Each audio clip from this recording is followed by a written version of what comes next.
2024 elections మామూలుగా గాదు. సంచలనం అంటే సంచలనం సృష్టిస్తున్నాయనే చెప్పుకోవచ్చు. ఎందుకంటే, ఒక పక్క సర్వేలు చూస్తుంటేనేమో మొత్తం వైసీపీకి అనుకూలంగా చూపిస్తుంది. కానీ, ఇలా పక్క బెట్టింగ్ రాయలను చూస్తుంటే విపరీతంగా బెట్టింగ్ రాయలు మేము 2,00,000 ఇటు బెట్టింగ్ రాయలను చూస్తేనేమో మేము 2,00,000 వేస్తాం, వైసీపీ 1,00,000 ఇవ్వండి, ఈసారి ఖచ్చితంగా టీడీపీ వచ్చిద్ది అని విపరీతంగా ప్రచారం చేస్తున్నారు.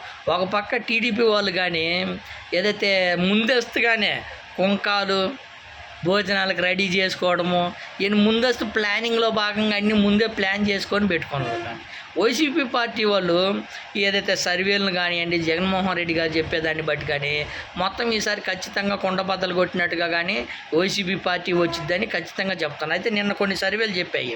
ఏదైతే టైమ్స్ నౌ సర్వే కూటమికి అయితే 48 నుంచి 55 వస్తాయని, అది వైసీపీకి అయితే 126 నుంచి 135 వస్తాయని చెప్పింది. ఇండియా టుడే కూటమికి 43 నుంచి 45 వస్తాయని చెప్పింది. వైసీపీకి వచ్చి 132 నుంచి 135 వస్తాయని.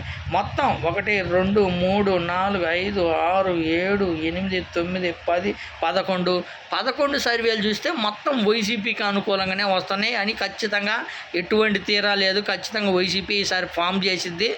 మొత్తం చూడండి 125 నుంచి 135 దాకా వైసీపీ ప్రభుత్వం ఖచ్చితంగా గెలిచిద్దని చెప్పుకుంటూ వస్తుంది. కానీ టీడీపీ పార్టీ అసలు ఏ కాన్ఫిడెన్స్తో, ఏ వ్యవహారంతో వీళ్ళు ముందస్తుగా ఇంత అంటే బెట్టింగ్ రాయలు విపరీతంగా బెట్టింగ్ కాద్దాము, మేము ఎంత కాచుకుంటాము, మేము మీకు ఛాలెంజ్ కట్టుకోండి, 2,00,000 ఇస్తాం మేము, మీరు 1,00,000 కాల్చుకోండి అని ఏ తీరుతో చెప్తున్నారా అని మామూలుగా అయితే అర్థమైతే కాదు.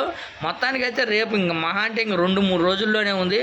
ఈ 2-3 రోజుల్లో కుండబద్దలు కొట్టినట్టు మొత్తం తేలిపోయిద్దనే చెప్పుకోవచ్చు.